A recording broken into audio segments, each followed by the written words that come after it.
All right, so today we're going to talk about addiction, and then on next Tuesday we'll talk about schizophrenia. Those will be on the final exam along with everything else. All right. So when we start out talking about addiction, we need to talk about drug use and who's using what, right? So here are some statistics. This is from 2015. And in 2015, we see that about 10% of the U.S. population reported drug use within the last month.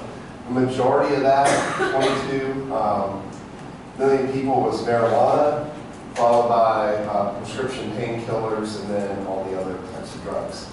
If we compare that to newer data, right, here's now 3 years later, and in 3 years, right, that's doubled in the number of people that are using drugs. And so there's always a lag in the research of this. This is about the latest numbers that we have. This is from 2018. And they're collecting data now that won't be sort of analyzed and available for another year or two. So I would imagine with the pandemic, there's been a lot of report of increased drug usage, people self-medicating, trying to relieve stress. And so I imagine that these numbers have gotten even higher. But it's pretty impressive that we went from 10% of the population to 20% of the population in just 3 years, right? Again, the majority of that is marijuana use, followed by prescription painkillers. Interestingly, hallucinogens have gone up from being down here at 1.2 up to 5.6. So a pretty big increase there in that. All right. If we look at different types of drugs and how addictive they are, the most addictive drug is actually nicotine. Would you have predicted that? More addictive than heroin. Followed by heroin, cocaine, alcohol is down here, and then cannabis is further on down here. Inhalants are the least addictive, but the most deadly of drugs. People that use inhalants, there's the statistics are that 1 in 5 times you use inhalants, it'll be fatal. So it's one of the most lethal sort of drugs that we use. Again, so this is addictiveness. So which drugs are people using? When we throw alcohol in there, which is not an illicit drug, right? So back here, when we're talking about illicit drugs, alcohol is not in the mix because it's a legal drug, and neither is tobacco, right? When we look at what people are using, alcohol is way, way higher than marijuana, our first illicit drug that people are using. So alcohol is by far the biggest or most abused drug in America. And if we look at who is using these drugs, who's addicted to it, we see that, that there are differences across ethnicities, and that there are differences among men and women. Men show more addictiveness than women, and age groups. So the most addiction is seen in the 18 to 25-year-old age group compared to below that or above that. So you said it was more common in men? Yes, in men than women. And this is probably related to alcohol use, and we'll talk about some of the genetic susceptibilities to alcoholism that are related to that. Yes? So that chart right on the far right, that's talking about all drugs in general? Yes, this is people that are seeking help for addiction. All right, so we talked about this a little bit when we talked about drugs back in the first section of the course, but we have a natural reward system. So we have the ventral tegmental area providing dopamine into the nucleus of accumbens, which is our natural reward center, and that's hooked up, hardwired to both our motor system and our memory system, right? The hippocampus and the amygdala. And so when we find something that's naturally rewarding to us, right? Our brain is going to release that dopamine into the nucleus accumbens and make us feel good for having done that thing, and it's going to trigger a memory, a formation of a memory of what we did, what motor actions, what physical things led up to that positive reinforcement, so that we'll do that again in the future, right? So if you're an animal and you're foraging and you find a really good, nutritious source of food, this system is designed to reward you for that and then cement the memory of what did that animal do in order to get that reward, so that it'll continue to do that again, right? And what happens when we use drugs that act artificially on this system is that we're activating this whole loop, right? To form memories of what did that person do to get that high, to get that activation, to get that drug effect, and remember that, and then encourage that person to do that again in the future. And so all of this is something that is hardwired and subconscious and really beyond our volitional control in terms of when we're artificially activating that system. All right, so what are the DSM-5 addiction definitions? This got rewritten from the DSM-4, and it's a little bit more complicated. So what they've done is they've broken down addiction into 10 classifications based on type of drug. And you'll see that caffeine is one, that you can be clinically diagnosed as addicted to caffeine. And so they have all these different ones, including gambling, which is now an addiction, listed as an addiction, so not just drugs, but non-drugs as well. And so within each of these, there are 11 criteria. These are the 11 criteria, and they're broken down into categories of things about impaired control of the use of the drug, social impairments, risky behaviors, abnormal behaviors, and then dependence, tolerance, and withdrawal. Furthermore, so you have these 11 different criteria to define if it's abuse or not, and then depending on how significant those behaviors are, it can be rated from mild to moderate to severe addiction, right? So there's all these sort of levels within each of these drug categories.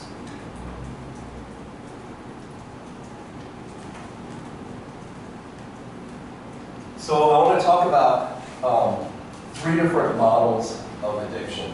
And these models are not exclusive of one another. They can interact, and different drugs are going to have different proportions of these models acting to induce addiction, right?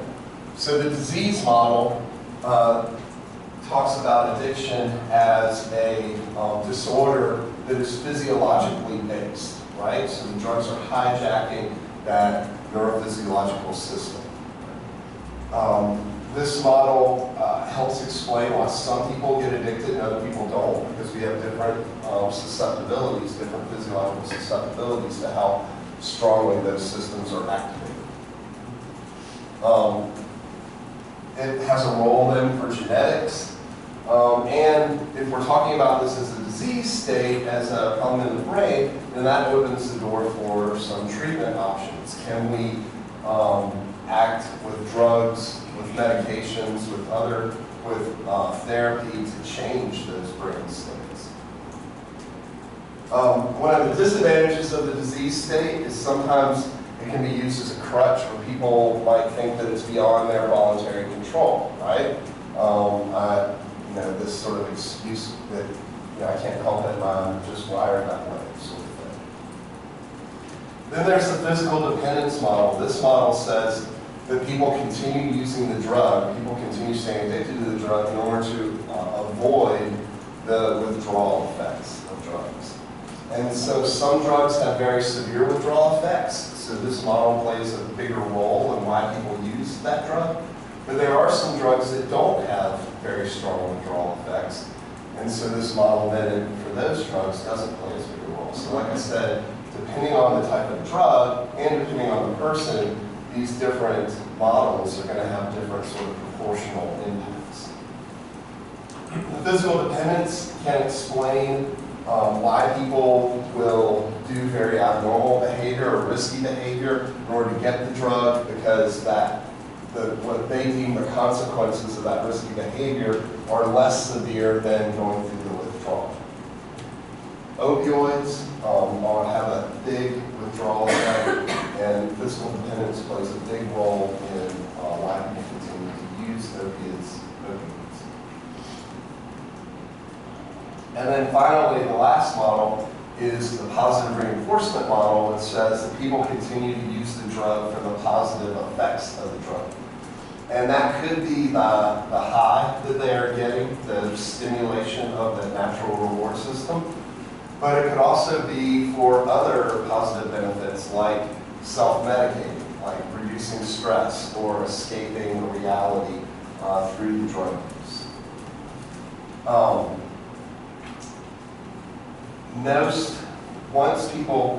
The positive reinforcement model often plays a role in establishing addiction, right? So people start using the drug for the positive reinforcement effects. But as they transition and as the brain starts to adjust to the presence of this drug and compensate for the presence of this drug, people often, most addicts will report that I use the drug to feel normal. I started using the drug for the positive benefits, but now I have to use the drug or I don't feel normal. It's just, so there's a set point that gets sort of reestablished, and we'll talk about like the negative consequences of drug use and how so now if they don't use the drug, then they have the physical dependence model that's kicking in and causing withdrawal. So again, these models are different for different drugs, and they may be different for different stages of addiction. All right, so let's dive a little bit deeper. So the disease model states that addiction is not normal, it's a disorder, and this is supported by the fact that you can have two people that experience very similar drug use, and one becomes addicted and one doesn't. Right? It helps explain the individual differences, why some people become addicted and other people don't, because we have different susceptibilities. Right? The first time that this was established was in the 50s with alcohol, when alcoholism was classified as a disease state. It was the first time that it was given sort of a legal status. And that started off with a clarification of two levels of addiction: dependence versus addiction. And now, that was one of the changes that happened from the DSM-4 to the DSM-5, is that they have gotten rid of this dependence versus abuse and have gone to that mild, moderate, and severe sort of category. All right. The fact that this is now a diagnosable disorder, which started with the DSM-4 and continues in the DSM-5, gives a legal status to it. Right? And again, some of the downsides of that is if it's a disease and it's not under voluntary control. A benefit of that is that we can then talk about, okay, well, instead of talking about punishment for addiction, let's talk about treatment for addiction. If we're saying this is a disorder or disease, let's talk about how would you treat it like you would treat a heart condition. One of the difficulties with this is while we've identified some genetic components, we haven't been able to, and we understand how drugs can hijack that natural reward center in our brain and cause neurophysiological changes in that system. We haven't been able to identify a set mechanism that we can target with some kind of pharmacological therapy. So there isn't a genetic plug-in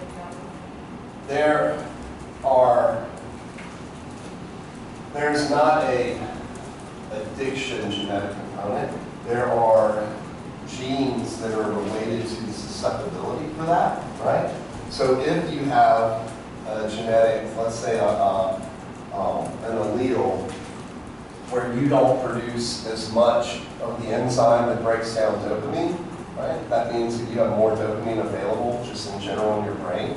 And then you put a drug in there that acts on dopamine, right? Then that can make you more susceptible than someone who has less dopamine in their brain because of their genetics, right? Which means they might be more resistant to the effects of that drug. Does that make sense?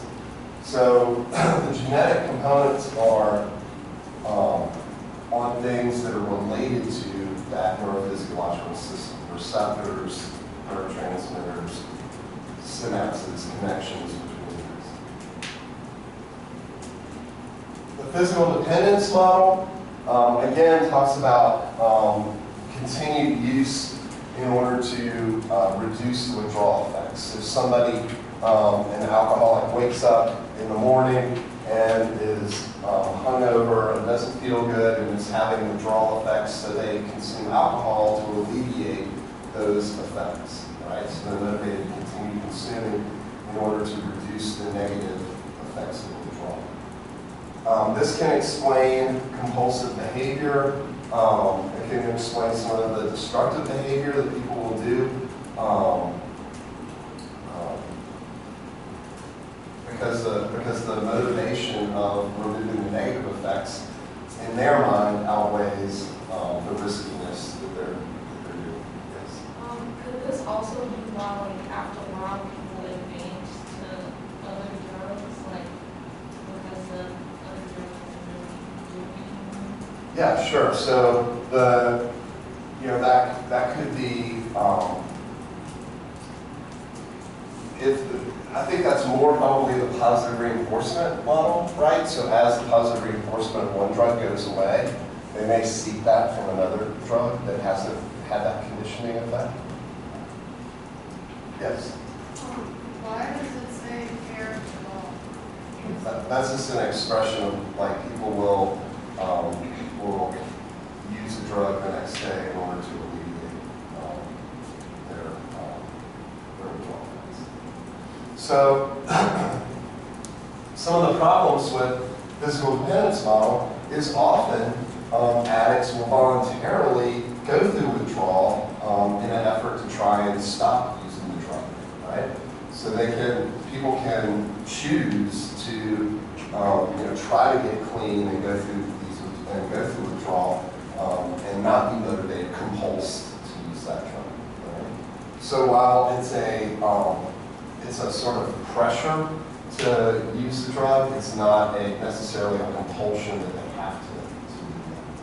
That it's not without their voluntary control. And there's some drugs that people become addicted to that don't produce withdrawal effects. So the physical dependent model is not present for all types of drugs. There's also psychological dependence that we'll talk about. So while withdrawal, or physical dependence and withdrawal, we tend to talk about physiological effects that are happening, feeling sick, having cognitive impairments. But there can also be psychological dependence, conditioned learning, habitual abuse, sorts of things that also play into this. And then the third model, the positive reinforcement model, was a problem because we couldn't, if you just give drugs to animals, right, they don't become addicted. And so for a long time people thought, okay, drug use is a uniquely human condition. Well, it turns out if you make an animal work for a drug, if you make them press levers, so it wasn't until the 50s when Skinner came along with operant conditioning. If you make the drug the reward for doing something instead of just giving it to the animal, but you make them work for it, then they become addicted to that drug. And they will show all of the sort of conditioned behaviors, but work harder for the drug once they're addicted. They'll work for the drug instead of other rewards like food. And so once self-administration, once we could have animals that were getting the drug as a reward for doing something, then we were able to establish an animal model of addiction. So the animals would self-admit, well, some of the problems with the positive reinforcement model is that, some of the evidence for the positive reinforcement model is that animals would self-administer doses of drugs that wouldn't cause withdrawal, so they weren't being motivated by the physical dependence model, they were being motivated by the actual effects of the drugs. And they would self-administer substances that didn't produce withdrawal. So if we have a drug that doesn't produce withdrawal or doesn't produce physical dependence, and we say, well, why then are people addicted to it? It could be the positive reinforcement model. It's because of the benefit they're getting from consuming it. And again, this drug use follows these sort of normal principles of operant conditioning, where we see increased lever pressing and other sorts of phenomena that are similar to if we food deprive an animal and they were getting food as well. All right, so as I mentioned, these models are not exclusive. They can contribute. All three can be present in a person's addiction, and they could be unique among individuals. So one alcoholic may be motivated by the physical dependence model, and another alcoholic may be motivated by the positive reinforcement model, or the escapism. As I mentioned, positive reinforcement isn't always a high or a euphoric state. Most drugs also produce a relaxation or disinhibition or disconnect from reality, and a lot of times people are motivated to use the drug for those benefits. So as part of that, stress is a major contributor to the use of drugs, and can often be, again, we can have at different stages of addiction, different contributions of these models. So why does someone start consuming amounts of a drug that can lead to addiction? Well, it may have been self-medicating from stress or trying to reduce stress, and then it gets out of control and addiction becomes established, and now they're maintaining that addiction because of physical dependency and no longer the positive reinforcement. All right, so there's both conscious and subconscious learning that happens. We'll talk about classical conditioning, associative learning that happens with the drug use that is sort of beyond our cognitive control. And almost most drugs show both tolerance and some withdrawal effects. Certainly the most addictive drugs that we saw, the illicit drugs on that first two slides that we saw, the most addictive drugs have both tolerance and withdrawal. Tolerance means that as we continue to use the drug, our body adapts to the presence of that drug and causes compensatory responses that make the initial drug use no longer effective. So people have to increase the amount of drug in order to get the same effect. That's tolerance. Withdrawal, again, is when we are abstinent now, because physical changes have happened in our brain and body, that when we take the drug away, there's a negative rebound effect of withdrawal. All right, so the classical conditioning model. So just like Pavlov talked about, you can condition, a bell with food,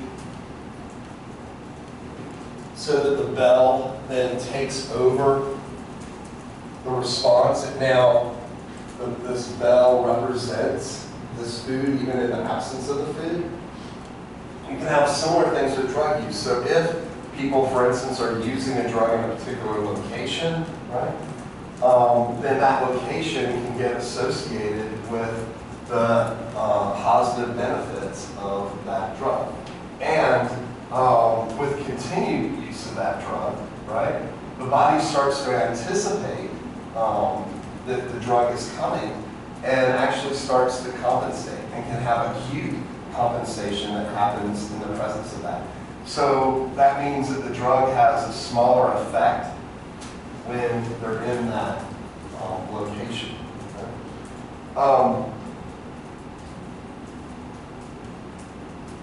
So when we now take the drug use away and we go to that location, so now an addict that used to buy his drugs at this particular corner goes past that corner but doesn't try to buy the drugs, the body, though, is going to have that natural response, just like the bell is going to cause the dog to salivate. And so now that's going to initiate withdrawal effects, right? That's going to initiate negative effects because the body's saying, okay, get ready, here comes the drug, and then the drug doesn't come. Another problem that we see or have seen with location, particularly with opioid use, so the body has a way to sort of turn up the metabolism of opioids when it knows that the opioids are coming, right? Is that people develop tolerance that becomes specific to that location. And as long as they're using, and so they have to use more of the opioids in this location in order to get the same effect, because when they go to that location, the body starts gearing up more enzymes, and so they need more of that drug. The problem with that is that they now don't go to that location and use the same amount of drug that they're used to using in that location. They can overdose because the body isn't ready for this big amount of drugs. And so we've seen opioid overdoses associated with people not being in the place that they normally use the drug.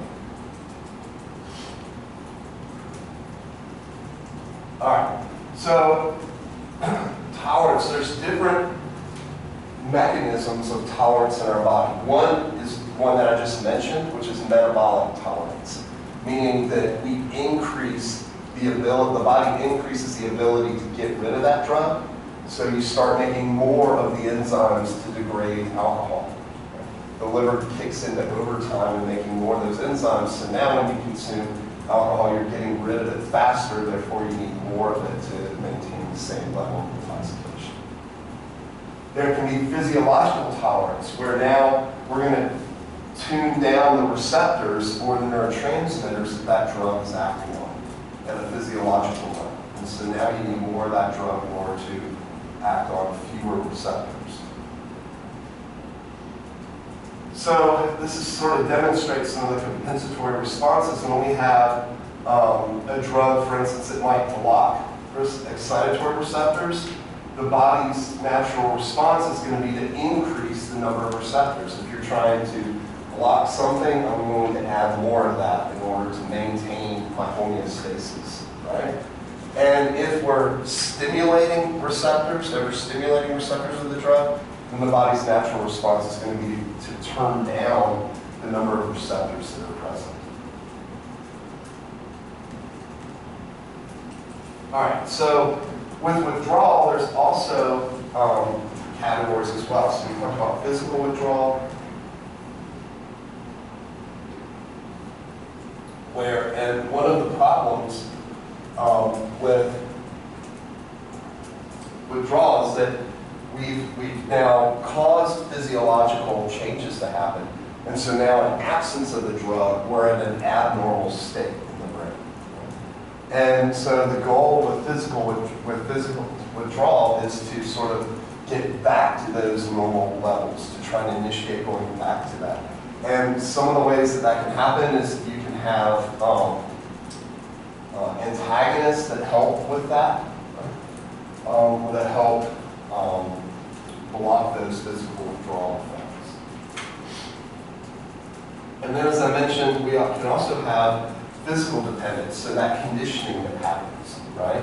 The fact that when you're in a particular location, right, you have these cravings. If somebody always uses an e-cigarette in their car, right, then every time they get in the car, the body then goes, triggers that this is where I'm expecting this drug use, and so it initiates these cravings and these urges, right?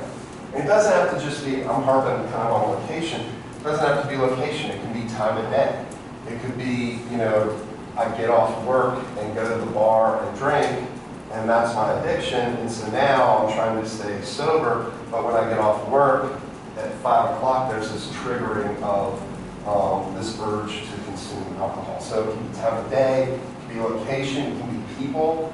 if you're using around the same environment of people, it can be lots of different hues can get conditions in that drug use. It's often why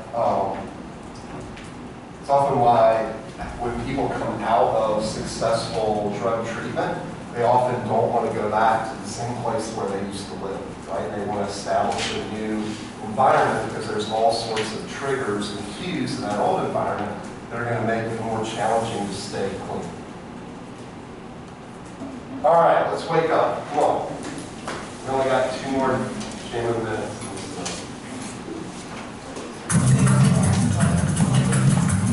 How many people did a jamming minute for Thanksgiving? Hey, are y'all ready for your jamming minute?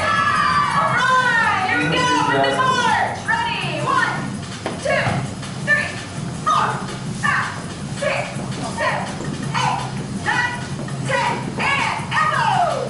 1, 2, 3, 4, 5, 6, 7, 8, 9, 10. Heels. 1, 2, 3, 4. All right, that cardiovascular system going. Get glucose to your brain. And circle. 1, 2, 3, 4, 5, 6, 7, 8, 9, 10. And toes. 1, 2, 3, 4, Now work your calves. 6, 7, 8, 9, 10. Woo!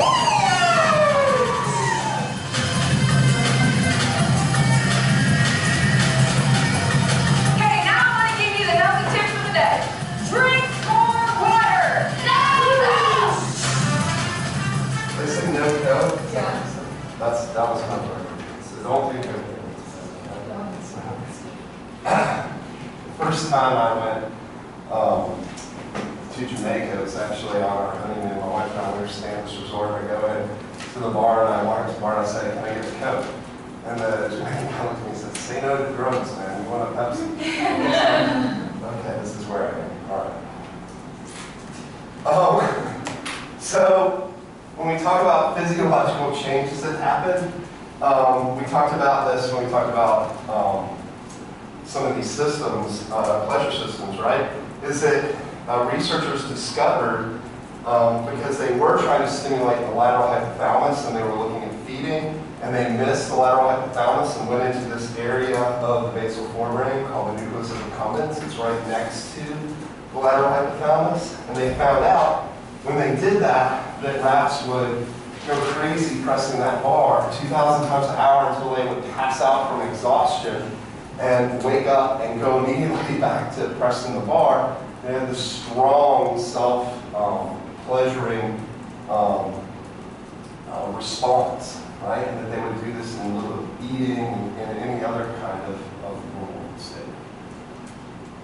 And so, in looking at, okay, what's causing this in the nucleus accumbens, we discovered that it was dopamine coming from the ventral tegmental area. So you could actually change the self-stimulation to the ventral tegmental area, and by stimulating downstream and causing the ventral tegmental area to release dopamine in the nucleus accumbens, you could get the same sorts of effects. Right? Yes? Why did they choose pushing the lever? Like, what made them associate the lever? Because every time they push the lever, it's stimulated, it electrically stimulated those areas. Okay. Right? Just like if you took cocaine, it would artificially stimulate those areas, right? So instead of a drug acting on these areas, they were just using the electricity from the electrodes. All right, so most drugs of addiction in some way act on the nucleus accumbens, either through GABA or glutamate inhibition, or through dopamine activation. And the most addictive drugs have the most direct effects on the nucleus accumbens. So, for instance, nicotine acts in the ventral tegmental area to induce a large natural release of dopamine to the nucleus accumbens.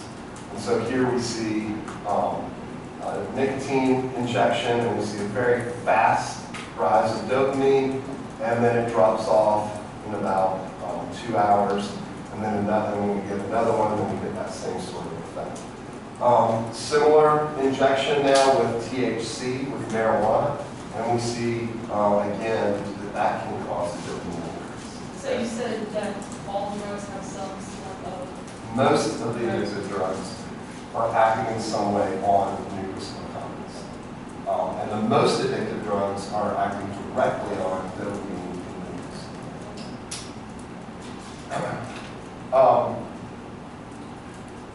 So this gets at the physical addiction, but there's also, as I mentioned, psychological addiction. So when we talked about the fact that, for instance, obsessive compulsive disorder, we talked about the fact that people have this worry and then that motive, and then that is eliminated by doing some behavior like washing their hands 10 times or turning on and off the light 10 times.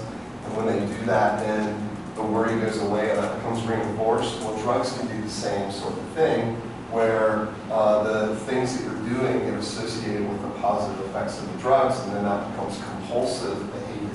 Yes? Please. I thought THC was not addictive. No, you can't overdose on it. You can't overdose on it, and it does have some withdrawal effects, but it has less withdrawal effects than other drugs. Okay. But it is strongly psychologically dependent because of the effects people get, that they start to have psychological withdrawal, right? So if they're used to using marijuana in order to relax, and they say, okay, I'm going to be abstinent and not use marijuana, then the stress system kicks in, and they're not able to relax without that, right? If we lay THC's dopamine release on top of the nicotine, right? This gets to about 160-ish, right? Maybe it's a little bit 150-ish. We can see two things. The spike of when that happens at about 40 or 50 minutes, right, is slower. So the dopamine release is slower, and it's lower than nicotine. So what makes nicotine more addictive, physically addictive than THC is the rise time, how fast that dopamine is released, and how much of that dopamine is released. All right, so there's a cycle, right, of drug addiction where people, you can't get addicted to a drug if you don't expose yourself to that drug. So all drug addiction starts out with experimental use for some reason, right? And at some point, and again, this is where that disease model comes in. Some people can do this, and they don't get synaptic changes. They don't get physiological changes in their brain, so they don't become addicted. But other people can have the same amount of experimental use and develop into this cycle where now there's changes in the brain that are going to compel them to continue using the drug. They're going to start to have tolerance and need more of the drug to achieve the same effects. And then they're going to develop physical dependence where if they don't use the drug, they're going to have the withdrawal effects. Right? So once we start to have these changes in physiology, we start to then have, in this cycle, the compensatory responses that are going to cause withdrawal and cause tolerance. That's going to motivate continued use. In addition to the sort of actions that happen on the addiction circuitry, the reward circuitry, some drugs can also damage the brain. And so it can accelerate that neurodegeneration. When we talked about that, when we talk about drugs, we talk about how ecstasy can damage the axon terminals of the serotonin neurons. And so not only is it acting on the natural reward system, but it's also damaging those other systems in the brain and accelerating that natural neurodegeneration so that people start to have effects earlier on in life. Right? All right, so once people have developed addiction and there's changes in dopamine and glutamate, so glutamate is the other thing that's affected in the frontal lobe. So in the nucleus of accumbens, glutamate is sort of the opposite of dopamine. And so as we're changing those synapses, we're also affecting glutamate levels. And so then that causes a dysregulated natural reward system so that things that normally would be rewarding are no longer rewarding. And so that means that people then start to not be able to find pleasure in the things that should cause pleasure, which leads to depression. And the only way to escape that depression is to continue using the drug, which is why most addicts will say that they use the drug to feel normal, and if they don't use the drug, they don't feel good. There's also changes in the frontal lobe that are happening and in the amygdala. And so that's affecting decision making, right? And so I talked about the fact that physical dependence model, the escaping the withdrawal effects, that motivation can be so strong that it promotes risky behavior. And that it's not just to escape the withdrawal effects, but we also have changes in the ability to identify risky behavior and the consequences of that risky behavior because of these changes in the frontal.